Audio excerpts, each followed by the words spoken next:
नमस्कार। आज हम स्वयंबोध और शत्रुबोध के 6th चैप्टर के 4th पार्ट के बारे में समझेंगे कि हमने उसके अंदर क्या पढ़ा।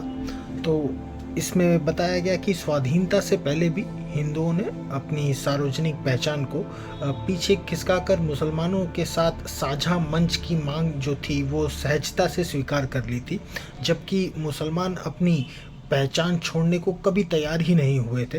अंग्रेजों ने शिक्षा विद्या को इस प्रकार रचा कि लंबे समय में उसका परिणाम ऐसा हो कि हिंदुओं को इजीली धीरे धीरे करके क्रिश्चियनिटी की तरफ मोड़ा जा सके। वो नाम से ही हिंदू रह गए, पर उनकी विचारधारा और सारी सोच वो क्रिश्चियनिटी और वेस्टर्न सिविलाइजेशन की तरह ही हुई। उनकी प्रसिद्ध नीति यही थी, हिंदुओं को बांट दो और अल्पसंख्यकों को एकजुट शक्ति की तरह खड़ा करो। विदेशी भाषा की शिक्षा ने उत्तर दक्षिण के बीच दूरी बढ़ाई और जातियों में दरारें गहरी डाल दी। उन्होंने यह मिथक गढ़ा कि ऊंचे वर्ण बाहर से आए आक्रांता हैं, ऊंचे वर्ण के लोग जिन्हें लोग ऊपर की जाति के लोग कहते हैं, और आदिवासियों को और बाकी जो जातियां थी जो दूर थी समाज से, उनको मूल निवासी कहकर हिंदू समाज को ही पराया दिखा दिया पूरा। ये वही अपराध हिंदुओं पर थोपने का प्रयास था जो यूरोपीय ईसाइयों ने ऑस्ट्रेलिया में असली मूल निवासियों पर किया था। वहाँ पर भी यही चीज़ हुई थी।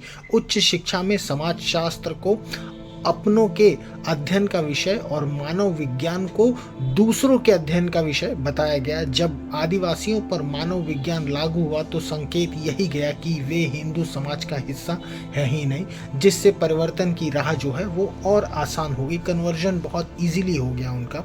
अर्थतंत्र और शासन दोनों इस प्रकार बनाए गए कि परिवार, परंपरा और संस्कृति जो है वो कमज़ोर हो जाए और व्यक्ति अकेला पड़ जाए। जिन संस्थाओं को वो तोड़ नहीं पाए, जैसे वर्ण व्यवस्था, उन्हें आपस में ही भिड़ा दिया।